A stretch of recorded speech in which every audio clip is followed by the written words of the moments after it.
하나님의 말씀 골로새서 1장입니다. 골로새서 1장 9절부터 14절까지 골로새서 1장 9절부터 14절까지 한 절씩 교독하겠습니다. 이로써 우리가 듣던 날부터 너희를 위하여 기도하기를 그치지 아니하고 구하노니 너희로 하여금 모든 신령한 지혜와 총명의 하나님의 뜻을 아는 것으로 채우게 하시고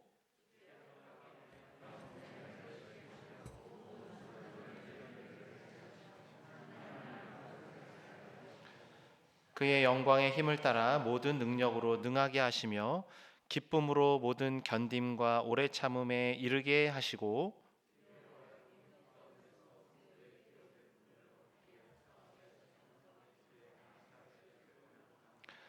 그가 우리를 흑암의 권세에서 건져내사 그의 사랑의 아들의 나라로 옮기셨으니 그 아들 안에서 우리가 속량 곧 죄 사함을 얻었도다. 아멘. 주의 길로 행하게 하소서라는 제목으로 말씀을 나누겠습니다. 다 아시다시피 저는 이 다자녀 가정의 아빠인데요. 딸, 아들, 딸 이렇게 세 아이를 기르고 있습니다. 벌써 첫째가 이제 3학년이 되었고 둘째가 올해 1학년에 입학을 했습니다. 셋째는 아직 6살인데요. 헐, 벌써 그렇게 컸어? 뭐 하시는 분들이 많으실 겁니다. 혹시 잘 모르시는 분은 애가 셋이었어? 총각인 줄 알았는데 하실 수도 있습니다. 사실 몇 년 전까지만 해도 가끔 그런 얘기를 들었는데 최근에는 통 듣지를 못하고 있습니다. 저도 이제 완전한 애 아빠죠. 아저씨가 되었나 봅니다. 어쨌든 새 아이를 키우면서 힘들기도 하지만 저는 뿌듯할 때가 많은데요. 제가 요즘 이제 걸어서 출근을 하거든요. 근데 저희 6살짜리 막내가 딸이 걸어가는 저에게 이제 창문을 열고 소리를 칩니다. 좀 죄송하지만 그대로 한번 묘사해 보겠습니다. 사랑해요 문광삼 우유빛깔 문광삼 아빠 사랑해요 축복해요. 저희 집이 3층이거든요. 목청이 하도 커서 온 동네에 다 들립니다. 한편으로는 엄청 민망하죠. 민망한데 또 한편으로는 아이가 저를 이렇게 사랑해 준다는 거에 그냥 감격하기도 합니다. 또 이 새 아이를 보면서 뿌듯할 때가 있는데요. 아이들이 이게 자기 전에 셋이 모여서 이렇게 손잡고 기도할 때입니다. 뭐 매일 하지는 않아요. 매일 하진 않는데 특별히 중요한 기도 제목이 있을 때 셋이 모여서 이렇게 손잡고 기도를 합니다. 뭐 예를 들어서 할머니가 아프다 그러면 할머니 빨리 낫게 해주세요 손잡고 기도하고, 또 친구 중에 어려운 친구가 있으면 하나님 도와주세요라고 기도합니다. 근데 이제 그 중에서도 작년에 참 기억에 남는 기도가 있는데요. 저희 둘째가 지금 이제 1학년이지만 당시 유치부였는데 그 유치부 부장님을 위해서 기도하던 중이었어요. 근데 갑자기 그 아이가 울먹거리면서 기도하다가 눈물을 흘리는데 저도 같이 울컥하더라고요. 그러면서 이런 생각이 들었습니다. 하나님이 이런 타인을 위한 기도를 정말 기뻐하시겠구나. 어릴 때부터 이런 기도를 가르치는 게 굉장히 중요하겠구나. 저희 아이들이 이렇게 누군가를 위해 기도하고 있다는 사실이 참 감사하고 뿌듯했습니다. 이처럼 나를 위한 기도를 넘어서 타인을 위해 기도하는 것은 신앙에 있어서 매우 유익하죠.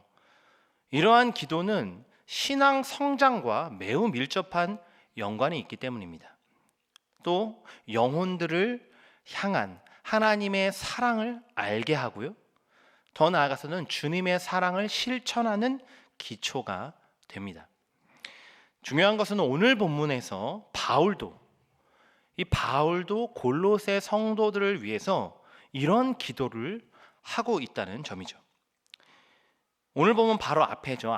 앞선 본문에서 바울은 골로새 성도들을 위해 기도할 때마다 내가 감사한다 그렇게 고백했습니다. 이 골로새 성도들은 그리스도의 복음을 듣고 깨달아서 믿음, 사랑, 소망의 열매를 맺고 자라고 있었습니다. 에바브라는 이 소식을 바울에게 전했고요. 바울은 골로새 성도들의 이러한 신앙에 대해서 하나님께 감사의 기도를 늘 드린다 말씀했습니다. 그리고 이제 이어지는 오늘 본문에서 바울은 9절에 이렇게 말씀하죠. 이로써 우리도 듣던 날부터 너희를 위하여 기도하기를 그치지 아니하고 구하노니. 골로새 교회는 비록 바울이 직접 개척한 교회는 아닙니다. 하지만 자신의 제자죠. 이 에바브라를 통해서 골로새 성도들의 소식을 들었습니다. 바울은 그 소식을 듣고 이 성도들의 믿음에 감동을 받았고 기도할 때마다 골로새 교회를 위해서 기도했습니다. 여기서 너희를 위하여 기도하기를 이란 표현이 눈에 띄죠. 바울은 감사의 기도에서 중보의 기도로 나아가고 있습니다. 또 그치지 아니하고 구하노니라고 강조하는데요. 그치지 아니하고 구한다. 이처럼 골로새 성도들을 향한 바울의 기도는 쉬지 않고 간절히 구하는 중보의 기도였습니다. 혹 어떤 성도님들은 왜 제가 이 중보 기도라는 표현을 쓰냐 하실지도 모르겠는데요. 물론 예수님만이 하나님과 죄인 사이에 유일한 중보자시죠. 제가 이걸 모르지 않습니다. 그런데도 제가 중보 기도라는 표현을 사용하는 데는 이유가 있어요. 중보는요, 사전적인 의미로 가운데 중자에 지킬 보, 그러니까 말 그대로 중간을 지킨다라는 뜻입니다. 국어사전에 중보는 두 사람 사이에서 일이 성사되도록 주선하는 사람, 그렇게 되어 있고요. 중보 기도는 국어사전입니다. 자기 자신이 아닌 타인을 위해 하는 기도라고 나와 있습니다. 사실 어떤 성도도 내가 하나님과 죄인 사이의 중재자다 이런 생각으로 중보 기도를 하지는 않습니다. 우리의 중보는 예수님과 그의 몸된 지체 사이에서 혹은 아버지 하나님과 그의 자녀들 사이에서 기도로 돕는 역할일 뿐이죠. 저는 성도들이 오직 예수님만을 가리키는 이 중보자라는 이 표현과 우리가 하는 중보의 기도, 이것에 대한 구분된 인식만 잘 있다면 중보 기도라는 표현을 사용해도 괜찮다. 저는 그렇게 생각을 합니다. 대도 기도 혹은 도고 기도 들어보셨나요? 의미가 명확하게 잡히시나요? 도고 기도. 잘 와닿지 않으실 겁니다. 성도들 대부분이 타인을 위해 하는 기도하면은 제일 먼저 이 중보 기도라는 단어가 떠오르죠. 이처럼 언어의 사회성을 고려하면 중보 기도라는 말을 대체할 다른 표현이 마땅히 없다는 거. 이 부분도 중보 기도라는 표현을 사용하게 되는 중요한 이유입니다. 어쨌든 바울은 이처럼 골로새 성도들을 위해서 간절히 구하고 있습니다. 오늘 우리는 그 중보의 기도, 이 내용을 살펴보고자 하는데요. 그리고 더 나아가서는 그 기도가 우리의 기도가 되길 바랍니다. 골로새 성도들을 향한 바울의 중보 기도를 한 문장으로 요약하면 이런데요. 자막을 한번 띄워보시면 우리 같이 한번 이 바울의 중보 기도를 한 문장으로 요약하면 이겁니다. 함께 읽어보겠습니다. 참된 지식으로 채우시고 합당한 삶을 살게 하소서. 한 번 더. 참된 지식으로 채우시고 합당한 삶을 살게 하소서. 바울은 9절에 이렇게 말씀하죠. 너희로 하여금 모든 신령한 지혜와 총명에 하나님의 뜻을 아는 것으로 채우게 하시고. 여기서 이 신령한이라는 단어, 이게 이 단어는요, 이 성령외라는 이 표현으로 번역하는 게 더 좋습니다. 왜냐하면 원어 성경, 헬라어 성경에 보면 8절, 바로 앞에 8절에 보면 성령 안에서라는 표현이 나오는데요. 그거 같은 단어가 사용됐어요.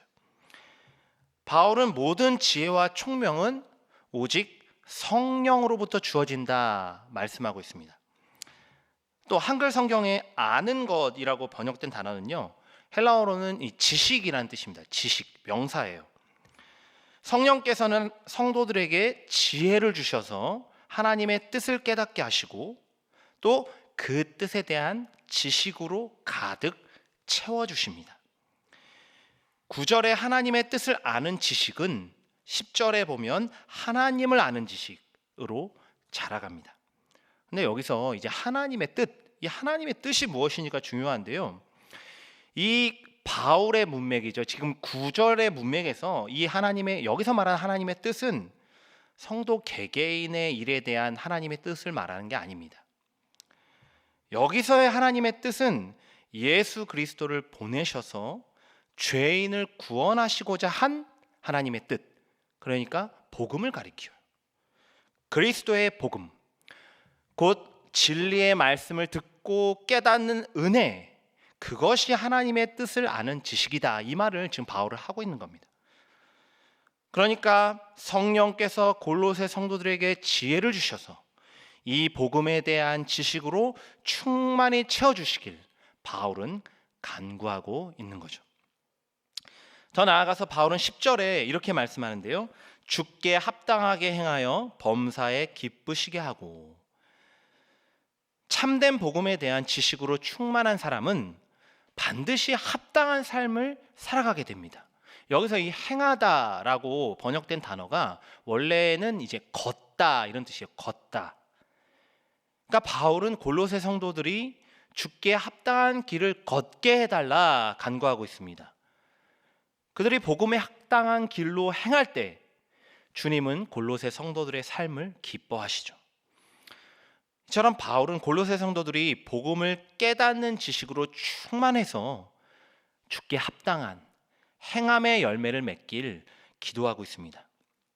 오늘 우리도 마찬가지인데요. 참된 지식은 반드시 행함을 수반합니다. 머리로만 아는 것은 진정한 깨달음이 아닙니다. 어떤 사실을 우리가 머리로 이해했다면 그것이 가슴을 뜨겁게 하고 끝내 손발을 움직여야 합니다. 이게 비로소 참된 지식이죠. 하나님의 뜻을 아는 것, 곧 그리스도의 복음을 믿는 것이 똑같아요. 오늘 우리는 대개 어떤 선택을 해야 할까를 두고 하나님의 뜻을 찾습니다. 어떤 직업을 선택해야 할지, 어떤 회사에 취직해야 할지, 어떤 결정을 내려야 하는지 등등. 물론 여기에도 분명 하나님의 계획과 인도하심이 있죠. 그 뜻을 묻고 나아가야겠죠. 하지만 그보다 항상 우선되는 하나님의 뜻이 있습니다. 가장 우선되는 하나님의 뜻, 그것은 우리가 복음을 깨닫고 그 복음으로 충만해지는 일입니다. 복음을 제대로 아는 성도를 주님이 기뻐하신다는 거죠. 주님의 말씀에 합당한 삶을 살아가죠. 이건 아주 자연스러운 거죠. 살아있는 나무는 반드시 열매를 맺고 호흡하는 아이는 성장합니다. 자라죠. 마찬가지로 참 복음을 깨달은 자는 주께 합당한 삶을 살아갑니다. 오늘 나는 복음을 아는 지식으로 충만합니까? 복음에 합당한 삶을 살아가고 있는지요? 성령께서 주시는 지혜와 명철을 구하시길 바랍니다. 성령 충만하여 주님이 기뻐하시는 삶을 살아가시길 바랍니다. 바로 그때 복음의 지식으로 충만한 자가 되어서 삶에서 복음의 능력이 나타나는 저와 여러분이 될 줄 믿습니다. 9절과 10절 상반부에서 이 바울의 중보 기도의 내용의 핵심을 살펴봤는데요. 골로새 성도들이 복음의 지식이 충만하여 주께 합당한 삶을 살아가게 해달라, 바울이 이렇게 간구하고 있습니다. 그런데 여기서 이제 과연 주께 합당한 삶이란 어떤 모습일까요? 주께 합당한 삶. 바울은 이 모습에 대해서, 이러한 삶의 모습에 대해서 네 가지 동사로 표현을 합니다. 네 가지 동사. 보시면 열매 맺다, 또 잘하다, 능하다, 감사하다, 이렇게 네 가지 단어예요. 열매 맺다, 잘하다, 능하다, 감사하다. 이게 네 동사를 다 분사 형태로 기술했는데요. 합당하게 행한다라는 이 동사를 수식하고 있어요. 이 네 가지 동사가 분사로. 재밌는 거는 이 열매 맺다와 감사하다는 능동태로 기록됐고, 잘하다와 능하다는 수동태로 되어 있습니다. 그러니까 열매 맺는 것과 감사하는 일은요, 능동태 뭐예요? 골로에서의 성도들의 의지가 동반돼야 한다는 거예요. 능동태라는 거는. 그래서 이제 바울이 능동태를 사용했고, 반면에 잘하는 일과 능하게 되는 일은 오직 하나님께서 하시는 일이기 때문에 수동태를 사용한 겁니다. 저는 이 바울이 제시하는 주께 합당한 이 네 가지 삶의 모습들을 두 개씩 좀 묶어서 살펴보려고 해요. 첫 번째, 두 번째랑 세 번째, 네 번째. 열매 맺음과 잘하게 하심은 깊은 관련이 있고요. 능하게 되는 일은 감사하는 것과 밀접한 연관성이 있습니다. 자, 바울이 제시하는 주께 합당한 삶의 모습 첫째인데요. 우리 한번 저를 따라해 보겠습니다. 선한 일에 열매를 맺습니다. 한 번 더. 선한 일에 열매를 맺습니다. 골로새 성도들은 어려운 이웃을 사랑으로 위로하고 돌봤습니다. 이런 선을 행하는 일, 이 선한 일을 행함, 이게 곧 주님을 기쁘시게 하는 복음에 합당한 열매죠. 또 두 번째, 주님을 기쁘시게 하는 모습 두 번째는요, 따라해 보겠습니다. 하나님을 아는 것에 잘하게 됩니다. 한 번 더. 하나님을 아는 것에 잘하게 됩니다. 그러니까 하나님을 더 깊이 알아가는 삶, 이것이 주님을 기쁘시게 하는 삶입니다. 참된 복음을 깨달은 자는요, 하나님의 사랑을 더 깊이 알아가요. 하나님의 사랑을 더 깊이 알아가는 것 그 자체가 신앙의 성장입니다. 바울이 열매 맺음에 대해서 능동태를 사용한 이유가 있죠. 선한 일의 열매는요, 반드시 수고가 필요하기 때문이에요. 농부가 수고하고 땀 흘려서 씨를 뿌리고 경작하고 수확하죠. 마찬가지로 성도의 땀과 수고가 있어야 선한 열매가 맺힙니다. 반면에 하나님을 더 깊이 아는 것, 신앙이 자라는 일은 오직 하나님의 은혜로 주어집니다. 고린도전서 3장 7절인데요. 그런즉 심는 이나 물 주는 이는 아무것도 아니로되 오직 자라게 하시는 이는 하나님뿐이니라. 아멘. 그래서 바울은 하나님께서 자라게 하신다라는 이 표현을 수동태로 사용한 겁니다. 이처럼 바울은 골로새 성도들이 선한 일에 열매를 맺고 하나님을 더 깊이 알아가는 신앙의 성장이 있기를 기도하고 있습니다.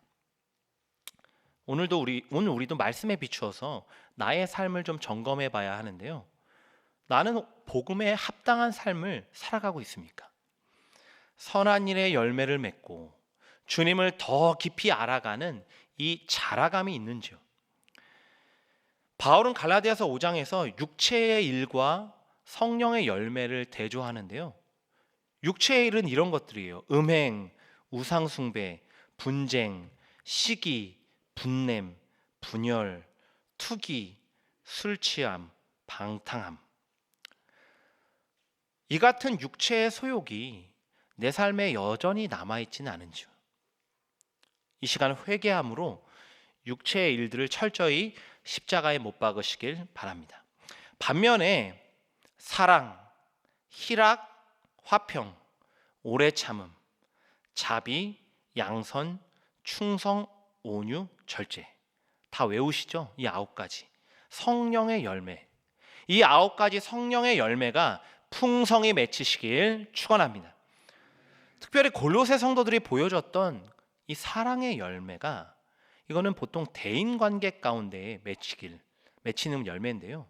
이 사랑의 열매가 맺히시길 바랍니다.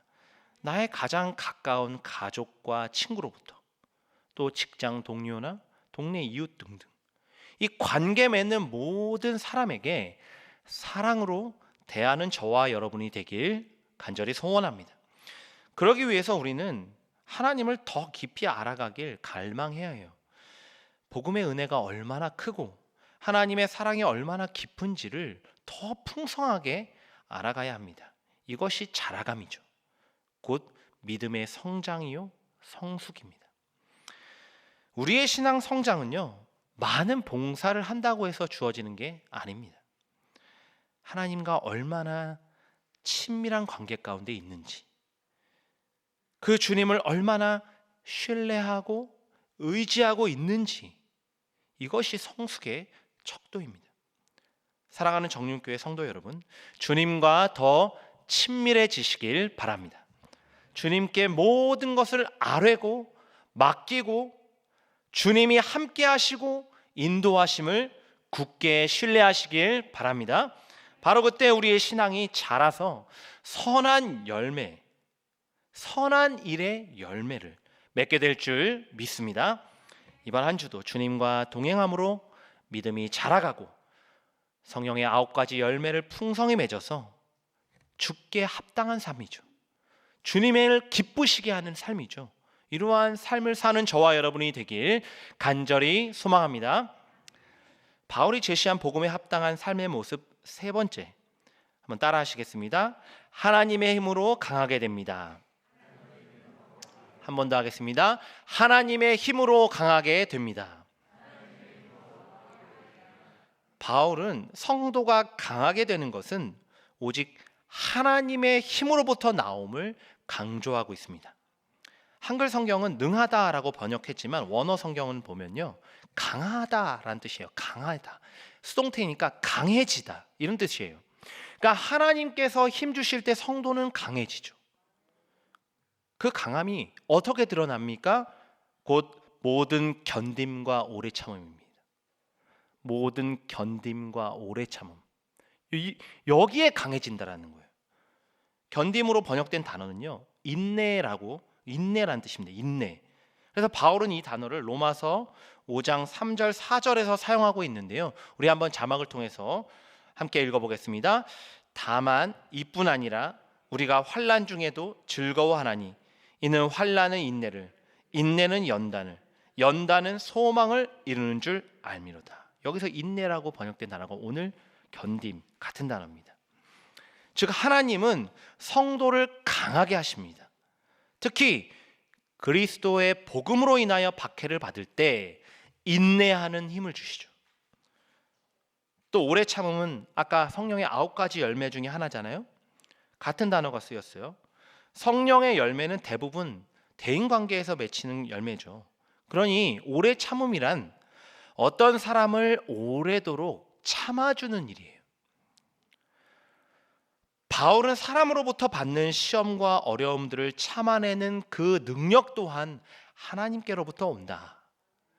즉 하나님께서 강하게 해주실 때 그 사람을 품어줄 수 있다, 오래 참을 수 있다 말씀하고 있습니다.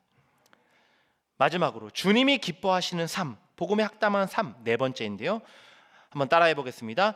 구원의 하나님께 늘 감사합니다. 한 번 더, 구원의 하나님께 늘 감사합니다. 바울은 12절에서 하나님께 감사하는 이유를 밝히죠. 빛 가운데서 성도의 기업의 부분을 얻기에 합당하게 하신 아버지께 그랬습니다. 바울은 아버지께 감사하는 모습이 곧 복음에 합당한 삶이다 말씀합니다. 항상 아버지께 기쁨과 감사를 고백하는 그 일, 그것 자체가 주님을 기쁘시게 하는 일이다 강조하죠. 왜냐하면 성도의 감사는 구원의 하나님을 향한 필연적인 반응이기 때문이에요. 바울은 기업의 부분, 이 기업의 부분이라는 다소 이 구약적인 모티브를 가지고 옵니다. 이 단어 표현 자체가 구약적인 모티브인데요, 의도적으로 이제 가나안 땅을 정복한, 그러니까 가나안 땅을 떠올리는 표현이에요. 이게 여호수아와 만나 세대가 이제 가나안 땅을 정복하잖아요. 그리고 하나님의 약속대로 지파별로 자신들의 분깃 가나안 땅을 분배받죠. 마찬가지로 그리스도를 믿는 성도는 진정한 가나안 땅이죠. 곧 하나님 나라를 소유한 자들입니다. 하나님은 예수 그리스도를 보내셔서 속량, 곧 죄사함을 얻게 하셨습니다. 여기서 속량, 이 속량이라는 건요, 노예였던 자의 몸값을 대신 치러주고 그에게 자유를 주는 것, 이게 속량의 뜻입니다. 즉 죄의 노예였던 자들을 십자가의 대속으로 자유하게 하셨다, 이런 표현이죠. 이런 선포입니다. 하나님은 그리스도를 통해 흑암의 권세에 있던 자들을 빛 가운데로 옮기셨습니다. 그리고 그 빛의 나라를 하나님이 사랑하시는 독생자 예수 그리스도에게 위임하시죠. 바울 사도는 이 놀라운 하나님의 구원에 감사하는 것이 주께 합당한 삶이다 선포하고 있습니다. 당시 골로새 성도들은요, 안팎으로 굉장히 큰 고난에 직면한 상황이었어요. 외부적으로는요, 로마의 박해가 점점 심해지는 시기였고, 설상가상으로 2번이나 아주 큰 지진이 일어났습니다. 또 내부적으로는요, 이단 사상이 그 지역에 유행하고 있어가지고 그것에 대한 교회 안에도 유혹과 동요가 생겨나고 있었어요. 이런 상황에서 바울은 하나님께서 골로새 성도들을 강하게 하셔서 인내하고 오래 참는 일에 힘주시기를 기도하고 있습니다. 또한 하나님 아버지와 그의 아들 예수 그리스도의 구속의 은혜를 기억하여서 이러한 고난 속에서도 기뻐하고 감사하는 자들이 되기를 간구하고 있습니다. 오늘 우리도 이 반드시 기억해야 할 사실이 있죠. 저를 따라 한번 선포해 보겠는데요. 자막 한번 띄워보시면, 인간은 나약하지만 그리스도인은 강하다. 한 번 더 선포해 봅시다. 인간은 나약하지만 그리스도인은 강하다. 왜입니까? 우리는 약하지만 하나님이 우리를 강하게 하시기 때문이죠. 주님은 오늘도 우리에게 고난을 이길 힘과 능력을 주시는 줄 믿습니다. 혹시 어려움 가운데 계신 성도님들이 있으십니까? 가정의 여러 고민들, 사업장의 문제들 있으십니까? 또 누군가의 관계로 인해서 상처와 아픔이 혹 있으신지, 이 시간 연약한 내가 아니라 만군의 하나님을 바라보시길 바랍니다. 나를 일으키시는 하나님, 나를 강하게 하시는 주님을 신뢰하시길 바랍니다. 바로 그때 어떤 고난과 역경 속에서도 인내와 오래 참음으로 승리하는 저와 여러분이 될 줄 믿습니다. 더 나아가서 어떤 상황에서도 항상 기뻐하고 범사에 감사하는 우리가 되길 바랍니다. 그리스도인이 범사에 감사할 수 있는 이유가 무엇입니까? 예수 그리스도의 십자가의 은혜 때문이죠. 죄의 노예였던 나를 주님께서 하나님의 자녀요 상속자가 되게 하셨습니다. 할렐루야. 이제 우리는 흑암의 권세에서 건짐을 받은 빛의 자녀입니다. 그리스도 안에서 하나님 나라를 세워가는 하늘에 속한 백성이죠. 혹시 내 삶에 감사가 사라지진 않았습니까? 항상 기뻐하고 범사에 감사하는 이러한 복음에 합당한 삶의 모습을 잃어버리진 않았는지요. 이 시간 구원의 감격을 회복하시길 바랍니다. 독생자 예수를 내어주신 아버지 하나님의 사랑을 깊이 묵상하시길 바랍니다. 바로 그때 환난과 시험 속에서도 강하게 하시는 주님 안에서 기쁨과 감사가 차고 넘치는 저와 여러분이 될 줄 믿습니다. 골로새 성도들을 향한 이 바울의 중보 기도에 대해서 살펴봤는데요. 우리가 이 기도의 내용들, 이 내용들을 잘 기억하는 것 물론 중요한데요. 그러나 이 내용보다 더 중요한 건 이 기도 제목을 놓고 실제로 기도하는 일입니다. 내용이 뭔가 보다는 실제로 하나라도 기도한 실천, 이게 더 중요하다는 거죠. 참된 깨달음은 반드시 행함으로 열매 맺기 때문이에요. 특별히 우리 정령 공동체에는 뜨겁게 부르짖는 기도의 자리가 있습니다. 바로 교회 공동체와 지체들을 위해 기도하는 우리 인카운터 수요 기도회. 이 인카운터 수요 기도회가 있죠. 우리가 각 개인의 기도 제목을 가지고 기도하는 거 좋죠.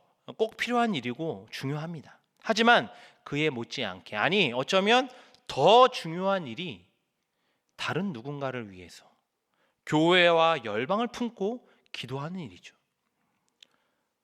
오늘 한국교회가 기도가 많이 약화된 게 사실입니다.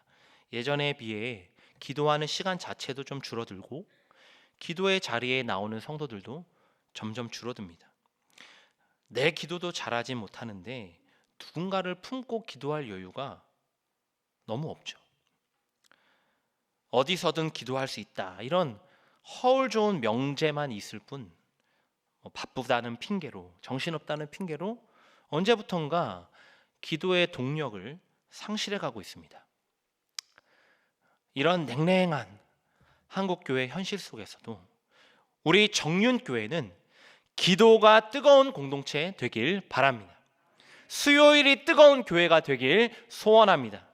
인카운터 수요 기도회, 특별히 돌아오는 주에는 이 총신대 설교학 교수이신 박현신 교수님이 또 특별 강사로 와서 말씀을 전해 주시는데요. 이 은혜의 자리에 기대하는 마음으로 한번 꼭 참여해 보시길 바랍니다. 수요 기도회에는 인카운터 이 수요 기도회는 우리의 식었던 기도의 불씨를 살리는 시간입니다.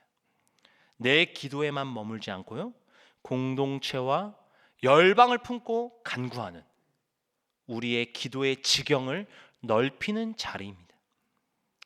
바울이 골로새 성도들을 품고 기도하는 일을 그치지 않았던 것처럼 오늘 우리도 기도하는 일을 멈추지 않길 바랍니다. 나의 기도 제목을 넘어서 교회와 열방을 품고 기도하는 우리가 되길 바랍니다. 그리하여 인카운터 수요 기도를 통해서 우리 정윤 공동체가 구원의 감격을 회복하여 기쁨과 감사가 넘치길 소원합니다. 더 나아가서는 기도를 통해서 주님의 능력으로 강하게 돼요. 어떤 고난과 어려움 속에서도 인내와 오래 참음으로 승리하는 저와 여러분이 되길 간절히 소망합니다. 말씀을 정리합니다. 오늘 본문에서 바울은 골로새 성도들을 위해서 기도하고 있죠. 그들이 성령의 지혜로 복음을 더 깊이 깨달아 주께 합당한 삶을 살아가기를 간구하고 있습니다. 여기서 이 주께 합당한 삶, 곧 주님을 기쁘시게 하는 모습은요, 4가지라고 말씀드렸습니다. 선한 열매를 맺고 하나님을 더 깊이 알아가는 믿음으로 자라며 하나님이 주신 힘으로 강하게 되어 항상 구원의 아버지께 감사하는 삶입니다. 이번 한 주간 이러한 복음에 합당한 삶이죠, 곧 주님을 기쁘시게 하는 삶을 살아가시길 바랍니다. 오늘 말씀 결론이자 설교 제목인데요, 저를 따라 한번 외쳐보겠습니다. 주의 길로 행하게 하소서. 한 번 더 합니다. 주의 길로 행하게 하소서. 겸손과 섬김으로 주변의 사랑의 열매를 맺고 하나님과 더 친밀한 교제로 인해서 주님을 향한 신뢰가 더 깊어지시길 기도합니다. 주님의 능력으로 강해져서 모든 고난과 어려움을 이겨내며 구원의 감격 가운데 기쁨과 감사가 충만한 삶이 되시길 기원합니다. 끝으로 기도로 충만한 삶을 위한 실천이죠. 실천. 곧 기도의 자리를 찾고 기도의 지경이 넓어지는 저와 여러분이 되길 주님의 이름으로 간절히 축원합니다. 기도하겠습니다.